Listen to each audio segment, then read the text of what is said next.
तो आज से हम लोग को करना है सेंसरी ऑर्गन। सेंसरी ऑर्गन मैं पहले भी बता चुका हूं आप लोगों को कि सेंसरी ऑर्गन हमारी बॉडी में कितने होते हैं, 5 होते हैं। ठीक है, there are 5 sensory organ. 5 sensory organ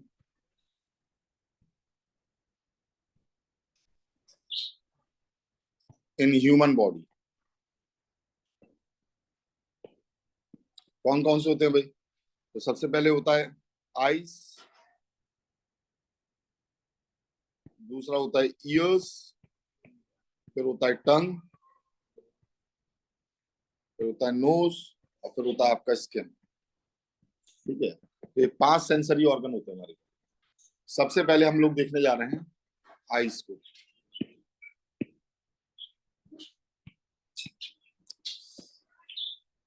देखो भाई, ये है आपकी आई। ठीक है, इसमें जैसे जो सबसे बाहर की लेयर रहती है, एक एक करके इसे देखना स्टार्ट करना। सबसे एक बाहर की लेयर होती है जिसे हम बोलते हैं कोरोना। ये है, इसे हम बोलते हैं कोरोना। ठीक है, कॉर्निया, सॉरी कोरोना बोल रहा हूँ, कॉर्निया। ठीक है, कॉर्निया जो रहती है, ये कॉर्निया आगे पीछे की ओर जाती है, और पीछे की ओर जाकर यही फॉर्मेशन कर लेती है स्क्लेरा का। यहाँ नहीं दिया है, अच्छा ये आ गया स्क्लेरा। यही पीछे की ओर जाएगी, यही लेयर क्या कहलाएगी? स्क्लेरा कहलाएगी। जो कॉर्निया रहती है वो आपकी पीछे जाकर क्या कहलाती है? स्क्लेरा कहलाती है। क्या इतनी बात समझ में आई? आगे कॉर्निया है, पीछे जाकर ये क्या है? स्क्लेरा है। स्क्लेरा के जस्ट बगल में पीछे की ओर से एक और लेयर होती है जिसे हम बोलते हैं कोरोइड प्लेक्सस। ठीक है, यहाँ पर ये कोरोइड तो लिखा ही लिखा है, साथ में एक वर्ड और हमें यहाँ पर लगाना है जिसे हम बोलते हैं plexus. Choroid plexus. Choroid plexus का मतलब होता है ये इरेगुलर लेयर है।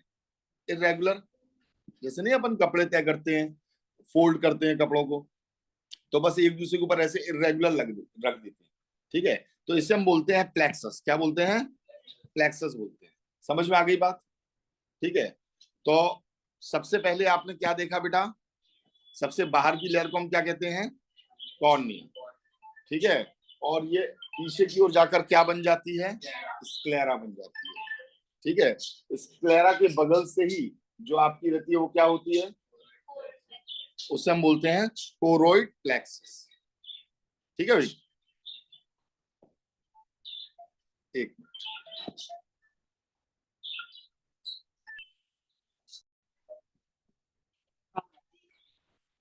तो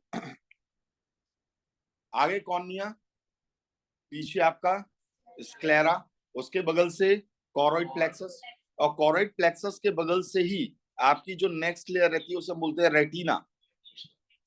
ये रेटिना ही वो जगह होती है जहां पर इमेज का फॉर्मेशन होता है। जहां इमेज का फॉर्मेशन होता है उसे अपन बोलते हैं रेटिना। ठीक है भाई, कोई प्रॉब्लम इसमें? ठीक। अब यहाँ आगे आते हैं, तो यहाँ आगे आपकी ये मौजूद होती है कंजक्टिवा। कंजक्टिवा क्या होती है? तो आपकी आंखों में जो नमी रहती है, मॉइस्टनेस रहती है, जो टीयर वगैरह आती हैं, ये सब के लिए रिस्पॉन्सिबल कौन होता है? कंजक्टिवा रहता है। इसका प्राइमरी रोल रहता है मकस और टीयर को प्रोड्यूस करना। It produces tear and mucus. ठीक है, जो कि आइस को मॉइस्ट रखता है। और ये एक अपने आप में एक बैरियर भी है, किसे ट्रैप करने के लिए? डस्ट, माइक्रोब्स और अदर पार्टिकल को। ठीक है, और अगर इसमें आपकी जलन होती या इन्फेक्शन होता है तो इसकी वजह से आइस जो रहती है वो पिंक हो जाती है ना? वायरल या बैक्टीरियल जो रह जाता है तो पिंकिश या रेडिश टाइप की आपकी जो आइज हो जाती है, उसे अपन बोलते हैं कंजक्टिवाइटिस। कंजक्टिवा है ये, इसमें आइटिस लगा दिया, यानी इसमें इन्फ्लेमेशन है, दर्द है। ड्राई आई सिंड्रोम भी इसी की वजह से होता है। ठीक है, इनफ टीयर्स या मकस नहीं बनते और आंखें जो रहती हैं वो एकदम ड्राई लगने लगती है। ये आपका कंजक्टिवा की वजह से होता है। ठीक है भाई, यूवी एक्सपोजर अगर बहुत ज्यादा होगा, ठीक है, यूवी रेज बहुत ज्यादा होंगी, तो कंजक्टिवा की ग्रोथ जो रहती है वो बहुत ज्यादा हो जाती है। इसीलिए कहा जाता है कि जब आपकी बहुत ज्यादा गर्मी रहती है, यानी अल्ट्रा वायलेट का इंडेक्स ज्यादा बढ़ जाता है, तो आपको ऐसा चश्मा लगाना चाहिए जो यूवी रेस से आपकी प्रोटेक्ट कर सके, वरना ये कंजक्टिवा जो रहेगी उसकी ग्रोथ बहुत ज्यादा हो जाएगी। बिल्कुल ऐसे ये, हाँ बिल्कुल, आईज जो रहती हैं उनमें डस्ट वगैरह ज्यादा पहुंच जाएगी और ये सारी चीजें हो जाएंगी, इसकी लेयर ज्यादा बढ़ जाएगी, तो ये इफेक्ट करेगी। ठीक है, आपके देखने को भी इफेक्ट करेगी। चलो, तो रेटिना पर किसका फॉर्मेशन होता है बेटा? इमेज का फॉर्मेशन होता है। किसका फॉर्मेशन होता है? इमेज का फॉर्मेशन होता है। ठीक है, पूरी इमेज का जो फॉर्मेशन होगा वो रेटिना पर होगा। और देखो यहां पर, अब आगे हम आए तो आप ये देख रहे हो, यही जो रेटिना है ये आगे जाकर चलकर यहाँ आती है और यहाँ आकर ये आपकी किस में कन्वर्ट हो जाती है? ये आपकी कन्वर्ट हो जाती है एक नई लेयर में, जिसे जो आगे की ओर प्रेजेंट रहती है उसे हम बोलते हैं आयरिस। क्या बोलते हैं? आयरिस। तो ये आपका आयरिस प्रेजेंट है। इस आयरिस के अंदर ही बहुत सारे पिगमेंट्स मौजूद होते हैं, बहुत सारे पिगमेंट्स मौजूद होते हैं। और ये पिगमेंट का काम क्या रहता है? इन पिगमेंट्स का काम रहता है आईज को कलर देना। इन पिगमेंट का काम रहता है आईज को कलर देना। जैसे किसी की होती है ना ब्लू आई होती है, किसी की ब्राउन आई होती है, किसी की ब्लैक आई होती है। तो ये पिगमेंट जो इसमें मौजूद रहते हैं, किसमें मौजूद रहते हैं?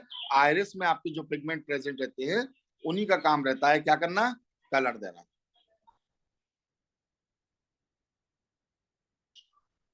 क्या बेटा, उम्मीद है समझ में आ गई होगी बात। सही सही। चलो, अब नेक्स्ट है, बिल्कुल जहां पर आपकी ये आयरिस मौजूद नहीं होगी, जहां पर आपकी ये आयरिस जो रहती है ये आपकी एब्सेंट रहती है, उस जगह को हम बोलते हैं, क्या बोलते हैं? प्यूपिल। ठीक है, देखो नीचे भी आपकी आयरिस प्रेजेंट है, ऊपर भी आपकी आयरिस प्रेजेंट है, इसके बीच की ये स्पेस जहां पर आपका क्या नहीं है? आयरिस प्रेजेंट नहीं है। ठीक है, उस जगह को हम बोलते हैं प्यूपिल। और यहीं से आपकी लाइट जो रहती है वो अंदर एंटर करती है, यहीं से लाइट एंटर करती है। ठीक है, अब देखिए यहां पर आपकी पाई जाती है कुछ ciliary bodies. Ciliary bodies, ciliary bodies यानी कि इनका काम क्या रहता है? इनमें से फाइबर लाइक के स्ट्रक्चर्स निकलते हैं जहां पर आपके सस्पेंसरी लिगामेंट्स भी मौजूद होते हैं। ये सीलियरी बॉडी तो है ही है, यहाँ पर आपके सस्पेंसरी लिगामेंट्स भी प्रेजेंट होते हैं। सस्पेंसरी लिगामेंट्स, इनका काम क्या रहता है सस्पेंसरी लिगामेंट्स का? ये आपका एक लेंस है, ये आपको दिखाई दे रहा है, ये आपका लेंस है। इस लेंस को सस्पेंड करके रखना, लटका कर रखना बीच में, ये काम किसका है बेटा? सस्पेंसरी लिगामेंट्स का। और सीलियरी बॉडीज यानी सीलियरी जो मसल्स रहती हैं ये इस लेंस को खींचती हैं, तो आपकी ये से एक्सटेंड करेंगी और बल्ज करेंगी। बल्ज मतलब इसे वापस पिचकाएंगी, फिर खींचेंगी, पिचकाएंगी। मतलब अगर आपको दूर की चीज को देखना है, पास की चीज को देखना है, तो उसके लिए जो फोकस मिलाएंगी, वो फोकस मिलाने का काम किसका रहता है? सीलियरी मसल्स का रहता है। किसका रहता है? सीलियरी मसल्स का। और लेंस को अपनी पोजीशन में एक्सटेंड करने का काम किसका रहता है बेटा? सस्पेंसरी लिगामेंट्स का रहता है। उम्मीद है ये बात समझ में आ गई होगी। अब देखो, पपिल के बिल्कुल बीच से अगर हम यहां पर एक लाइन खींचे,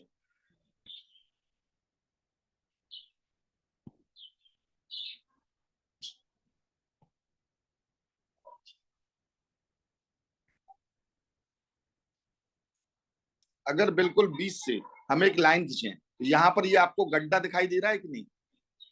ये जो आपको गड्ढा दिखाई दे रहा है यहाँ पर, यानी ग्रूव रहती है, इस ग्रुप को हम बोलते हैं मैक्यूलिया ल्यूटिया। क्या बोलते हैं? Macula lutea. ठीक है, या हम इसी को बोलते हैं येलो स्पॉट, या हम इसे बोलते हैं एरिया ऑफ एक्यूट विजन। ठीक है, मैक्यूला ल्यूटिया, या फिर एरिया ऑफ फोबिया सेंट्रलिस, ये इसके इतने सारे नाम होते हैं। समझ में आई ये बात? एक मिनट रुकना।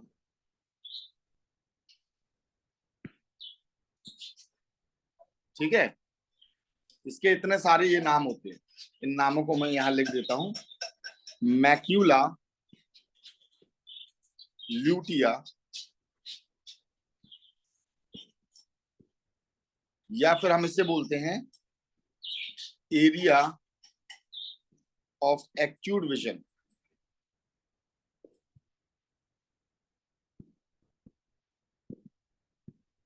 या हम इसे बोलते हैं area of phobia centralis, area of phobia centralis. ठीक है, या फिर इसका एक सबसे ज्यादा फेमस नेम होता है येलो स्पॉट। ठीक है, ये सब इसी के नाम हैं, याद रखना। ठीक है, ये सभी इसके नाम हैं। अब देखो बेटा, जो रेटिना रहती है, रेटिना में आपके दो टाइप के सेल्स पाए जाते हैं। जो रेटिना रहती है इसमें आपके दो टाइप के सेल्स पाए जाते हैं। एक होते हैं रॉड्स और एक होते हैं कोन्स। रॉड जैसे ट्यूबलाइट के अंदर जो लगती है उसे अपन रॉड कहते हैं। अब ट्यूबलाइट कब जलाई जाती है, किसके लिए रिस्पॉन्सिबल होती है, नाइट विजन के लिए कि डे विजन के लिए? नाइट के लिए ना। तो रॉड्स जो रहते हैं ये नाइट विजन के लिए रिस्पॉन्सिबल रहता है। ये सेल्स होते हैं जो कि कहाँ मौजूद होते हैं, रेटिना में। रेटिना में रॉड्स नाम के सेल होते हैं जो नाइट विजन के लिए रिस्पॉन्सिबल होते हैं। या फिर नाइट में देखो, जैसे बहुत अंधेरा रहता है तो क्या आप कपड़ों का कलर पहचान पाते हो? सारी चीजें आपको कैसी नजर आती है, black and white, black and white. ठीक है, तो ये ब्लैक एंड व्हाइट विजन के लिए रिस्पॉन्सिबल होते हैं। कौन? Rods, black and white vision के लिए कौन कौन रिस्पॉन्सिबल होते हैं? रॉड्स। और जो कोन्स रहते हैं ये डे विजन के लिए रिस्पॉन्सिबल होते हैं, डे विजन। ठीक है, या फिर हम कह सकते हैं कलर्ड विजन। जैसे आपको अगर कोई कपड़ा वगैरह देखना है, उसका कलर देखना है, तो आप रात में थोड़ी देखोगे, आप कब देखोगे? ठीक है, और इसीलिए आपको कपड़े का अलग कलर दिखाने के लिए जितने कपड़े की दुकानें रहती है वहां पर वो एक से एक बढ़िया बढ़िया लाइट लगा कर रखते हैं। ठीक है, समझ में आ रही है बात, नहीं आ रही है? ठीक है, अब जो नाइट विजन होता है it takes time to activate, मतलब रॉड्स को टाइम लगता है एक्टिवेट होने में। टेक्स टाइम टू एक्टिवेट, इन्हें एक्टिवेट होने में टाइम लगता है, किन्हें? रॉड्स को। ठीक है, जबकि कोन्स जो रहते हैं वो इंस्टेंट एक्टिवेट हो जाते हैं, इंस्टेंट एक्टिवेट हो जाते हैं। जैसे आप उजाले से अचानक से अंधेरे में जाते हैं, जैसे कभी अगर सिनेमा हॉल में पिक्चर देखने गए, वहां बिल्कुल अंधेरा रहता है, जैसे ही आप उसके अंदर पहुंचे, हॉल के अंदर जैसे ही पहुंचोगे तो वहां उजाले से आप पहुंचे अंदर तो आपको दिखाई देना बंद हो जाता है, बिल्कुल दिखाई नहीं देता। फिर आपको थोड़ी देर लगती है और थोड़ी देर बाद फिर आपको दिखना स्टार्ट होता है। ठीक है ना, तो वहां बहुत अंधेरा है तो वहां रॉड्स को एक्टिवेट होना है, और रॉड्स को एक्टिवेट होना है तो टाइम लगता है। जैसे घर में अब तो ये इन्वर्टर वगैरह आ गए हैं, पहले इन्वर्टर नहीं हुआ करते थे और बहुत ही कम हुआ करते थे, तो लाइट जाती थी, एकदम घुप अंधेरा हो गया, कुछ भी दिखाई नहीं दे रहा, फिर थोड़ी देर में दिखाई देना चालू होता है, तब तक एक दूसरे पर हाथ सेक लेते थे, एक दूसरे की पिटाई करते। ठीक है ना, बात समझ आ रही है? तो रॉड्स को एक्टिवेट होने में टाइम लगता है, पर आप अचानक से अंधेरे से उजाले में आओगे तो टाइम नहीं लगेगा आपको, फोन्स तुरंत ही एक्टिवेट हो जाते हैं, इंस्टेंटली आपके ये एक्टिवेट होते हैं। इनके अंदर एक पिगमेंट होता है, रॉड्स के अंदर आपका एक पिगमेंट होता है जिसे हम बोलते हैं रोडोप्सिन, रोडोप्सिन। ठीक है, जबकि कोन्स के अंदर जो पिगमेंट होता है वो होता है आइडोप्सिन। अब किसी किसी को क्या होता है, नाइट ब्लाइंडनेस की बीमारी हो जाती है भाई, रात में उसे दिखाई नहीं देता है ना, बात समझ में आई है? तो इसका मतलब क्या होता है, इसका मतलब ये होता है कि उनके ये रोडोप्सिन नहीं बन रहे हैं, उनके ये रोडोप्सिन नहीं बन रहे। ठीक है, और ये रॉड और कोन्स सभी जगह यहाँ पाए जाते हैं, पूरे रेटिना के अंदर ये पाए जाते हैं, रोडोप्सिन और आइडोप्सिन पिगमेंट, यानी रॉड्स और कोन्स। हाँ, ये वाला पार्ट है रेटिना, ये आपको दिखाई दे रहा है, ये वाला पार्ट, इसी पर इमेज बनती है तो लाइट आकर इस पर ही पड़ती है, इसके जो पिगमेंट है वो आपके क्या होते हैं, वो एक्टिवेट होते हैं। इसके जो पिगमेंट रहते हैं वो आपके एक्टिवेट होते हैं।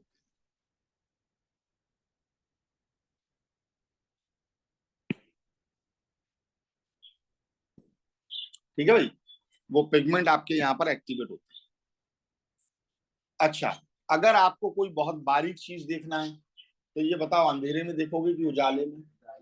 उजाले में।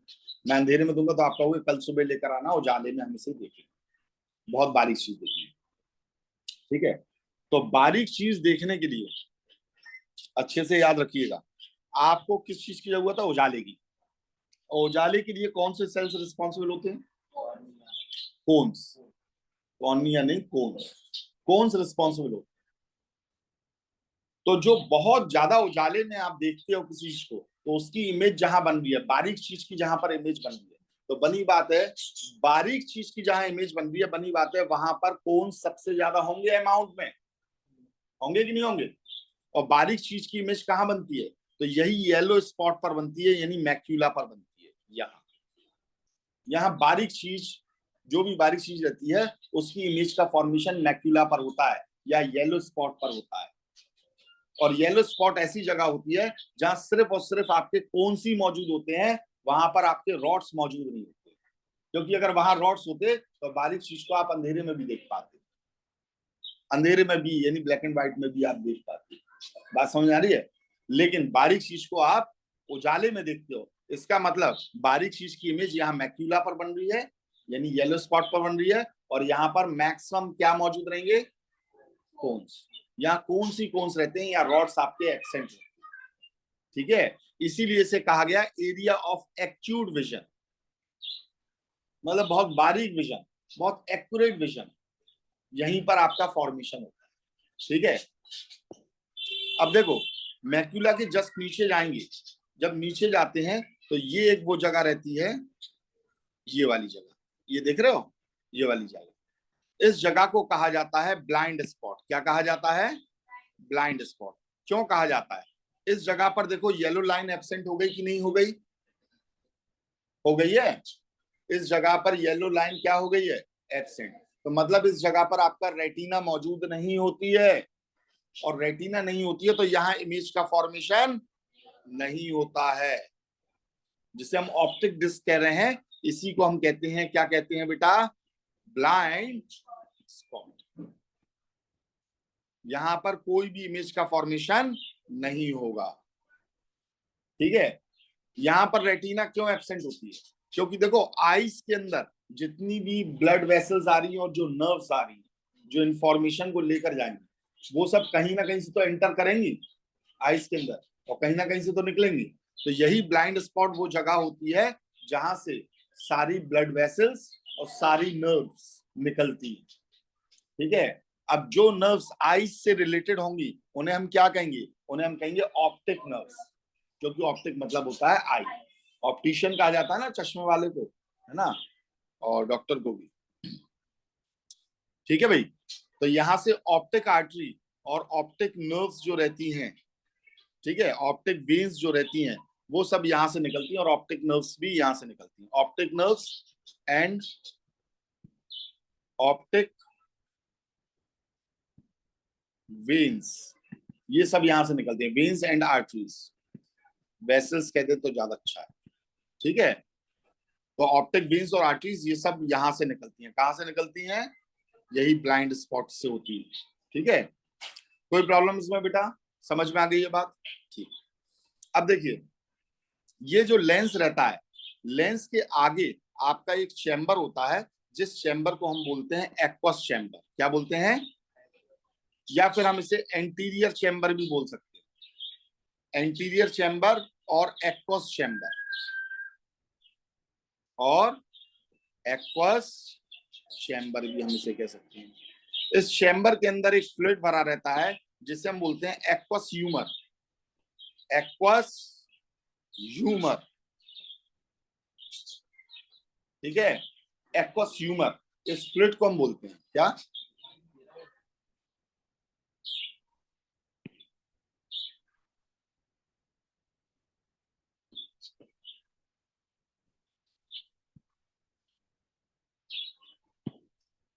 इसके अंदर जो फ्लूइड भरा रहता है उसे हम बोलते हैं एक्वस ह्यूमर। ठीक है। अब जो पीछे की ओर भी एक चैम्बर होता है जिसे हम बोलते हैं विट्रस चैम्बर। क्या बोलते हैं? Vitreous chamber. यहां होता है विट्रस चैम्बर, और इसके अंदर जो फ्लूइड भरा रहेगा उसे क्या कहेंगे? Vitreous humour. ठीक है। ये कुछ इस टाइप का रहता है। ये हो गया और ये हो गया, ये कुछ इस टाइप का रहता है। ठीक है।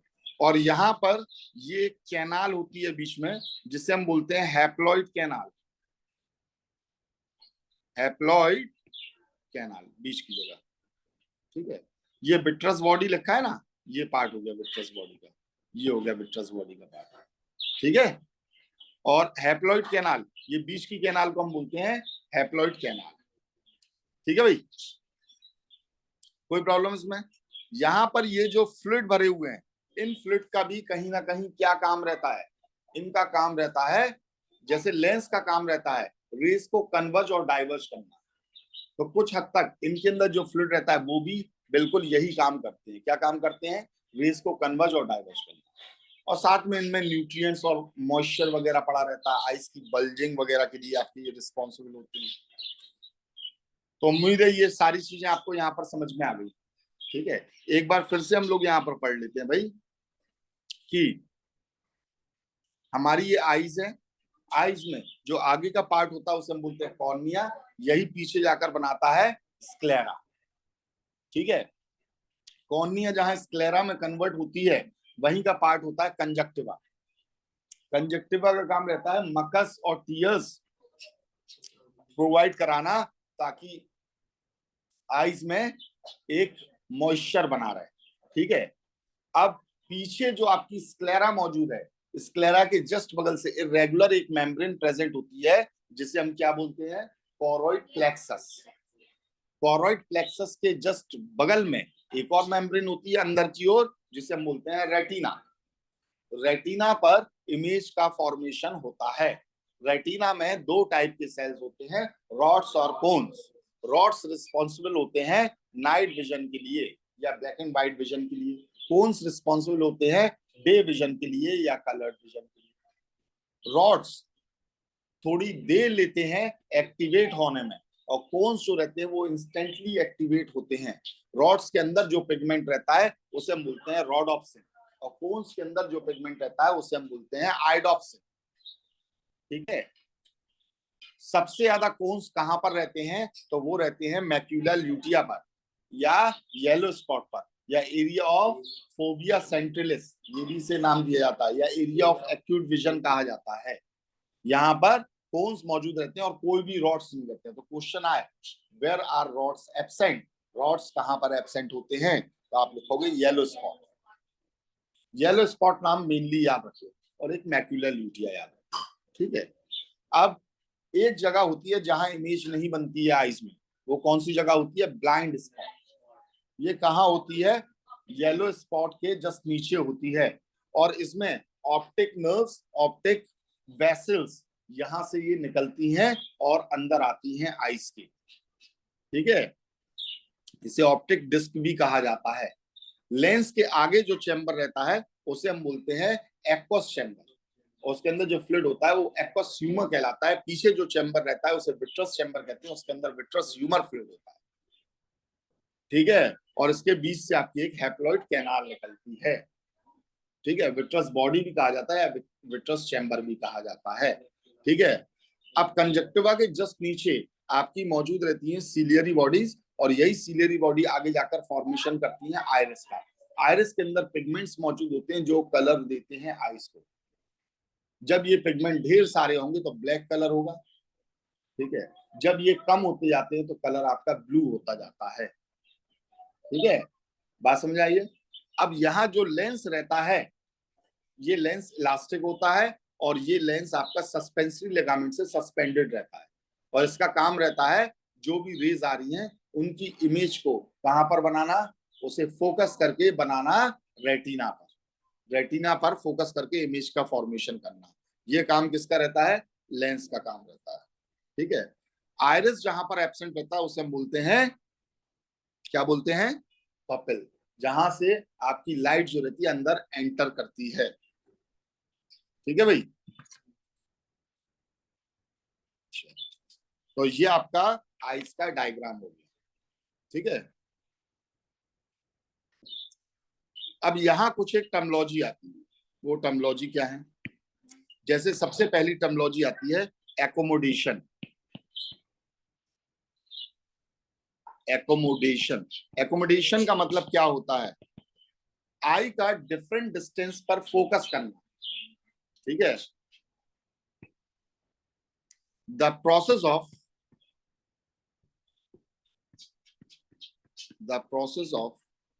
Focusing eyes at different distance is called accommodation. ठीक है। For distant vision,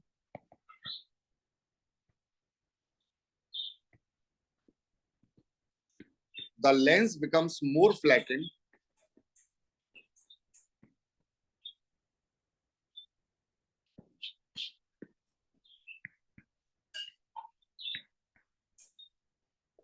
or thinner, while for near vision,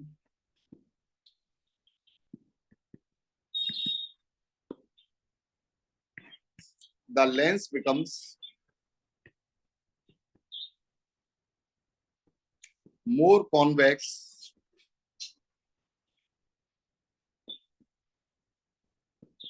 or round. Both these movements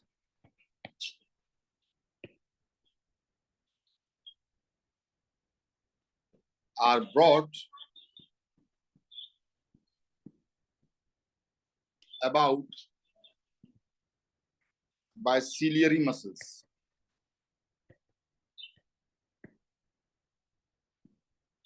देखो बेटा, जैसे हम लोग कैमरा देखें, वो मैनुअल कैमरा होता है ना, जो फोटोग्राफर लिए रहते हैं, तो अगर उन्हें किसी की इमेज खींचनी है तो वो क्या करते हैं? लेंस को मिलाते हैं, आगे पीछे घुमाते हैं, और फिर दूसरे दूर खड़े आदमी की फोटो खींचनी है तो फिर वो उस पर फोकस करते हैं, फिर उसे लेंस को मिलाते हैं, एडजस्ट करते हैं। हमारी आईज में तो हमें नहीं करना पड़ता कि आंखें घुमाएं और फोकस करें पास को। अभी हम आपको देख रहे हैं, जैसे आप हमें देख रहे हो, है ना? ये करके देखो, आप हमारी ओर फोकस कर रहे हो, आप देखो अगल बगल की चीजें ब्लर्ड है। ऐसे नहीं, आप हमारी ओर ही देखो, बस हमारी ओर देखते हुए अगल बगल की चीजों पर थोड़ा सा ध्यान लगाओ, आप बिना आंख घुमाए, तो वो सब चीजें ब्लर्ड है और हम आपको क्लियर दिखाई दे रहे हैं।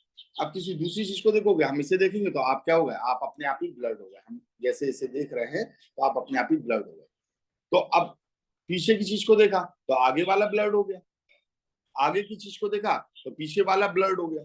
ठीक है। तो हमारी आईज अपने आप ही फोकस कर ले रही है और बड़ी तेजी से, हमें मालूम ही नहीं चलता। बड़ी दूर की चीज को, बड़ी पास की चीज को अगर अपन देखते हैं, ठीक है, तो बड़ी तेजी से आपकी ये फोकस कर लेती है। और ये इतनी तेजी से फोकस जो करती है, इस पावर को हम कहते हैं एकोमोडेशन पावर। अगर उसे क्या करना है, अगर उसे पास की चीज देखनी है तो आईज जो रहेगी वो अपने लेंस को कैसा कर लेगी? तो वो अपने लेंस को ऐसे बल्क कर लेगी, बल्क यानी यहां से और फैला लेगी, ऐसे बल्क। जब फैला लेगी तो जो बड़ी वाली आपकी ये रेज आ रही है तो ये पहले ही आपकी कन्वर्ज हो जाएगी, कॉन्वेक्स बन जाएगा ये, और ये पहली कन्वर्ज हो जाएंगी और ये एग्जैक्टली फोकस करके उसे रेटिना पर बनाएगी। और अगर दूर से आपकी कोई आ रही है तो ये क्या होगा?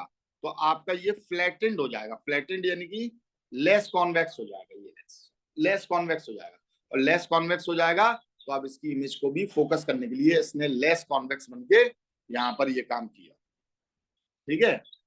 तो नियर विजन में आपका ये मोर कॉन्वेक्स हो जाता है, मोर राउंड हो जाता है, और डिस्टेंट विजन में आपका ये क्या होता है?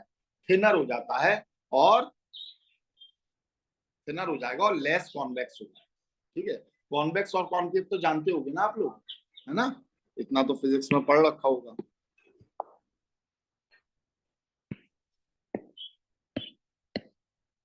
फिजिक्स में भी तो है आपका ये चैप्टर, है ना, हो गया है सभी का, तो आता होगा ये नियर विजन, ये सब।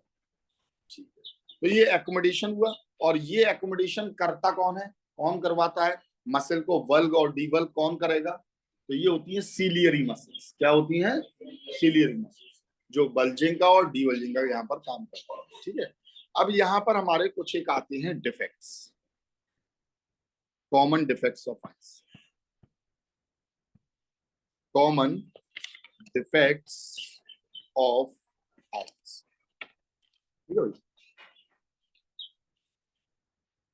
और ये कॉमन डिफेक्ट ऑफ आई को अपन लोग कल करेंगे, और कल साथ में अपन क्लियर करेंगे, तो इसे निपटा, ठीक है।